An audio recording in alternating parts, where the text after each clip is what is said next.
মানুষের তাড়া খেয়ে আস্ত একটি ষাঁড় পড়ে গেল কুয়োতে।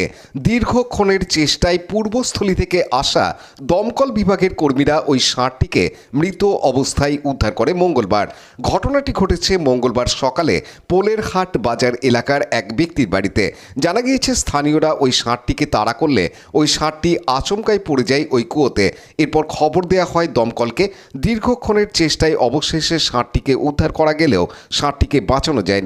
পরবর্তী সময়ে ঘটনাস্থলে উপস্থিত হয় প্রাণী সম্পদ দপ্তরের আধিকারিক গুরুপদ মান্ডি। তিনি ষাঁড় চিকিৎসা করার পর ষাঁড়টিকে মৃত বলে ঘোষণা করেন। এটা আমাকে থানার থেকে আইসি সাহেব ফোন করেছিলেন 11:30টার দিকে, যে বিউলি সাহেব এরকম একটা ষাঁড় এই জাহাননগর পঞ্চায়েতের পুরানপুর না কি জায়গাটা, এটা ছোট পাতকুয়োর মধ্যে পড়ে গেছে আর কি।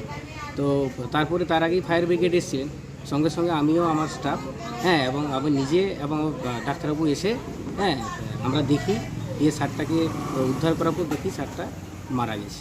আচ্ছা আচ্ছা, সকাল নাগাদই হয়েছে ঘটনা? এই ঘটনাটা সকাল নাগাদই হয়েছে। আচ্ছা আচ্ছা, ঘটনাটা কি হয়েছে? ওই তো পড়ে গেছে।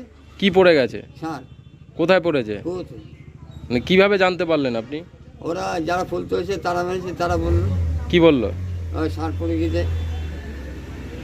কুয়োতে পড়ে গেছে?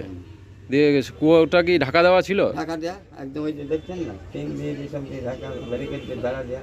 আচ্ছা, এখানে ঢোকে না তো। দিয়ে কিভাবে ঢুকলো ষাঁড়টা এখানে?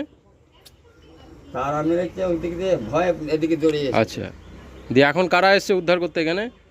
হ্যাঁ, ফায়ার ব্রিগেড? হ্যাঁ। আচ্ছা, উদ্ধার করা গেছে? এই তো উদ্ধার করবে ওরা। মানে চেষ্টা চলছে নাকি? কি নাম আপনার? সুকুমার ঘোষ। আপনারই বাড়ি? হুম।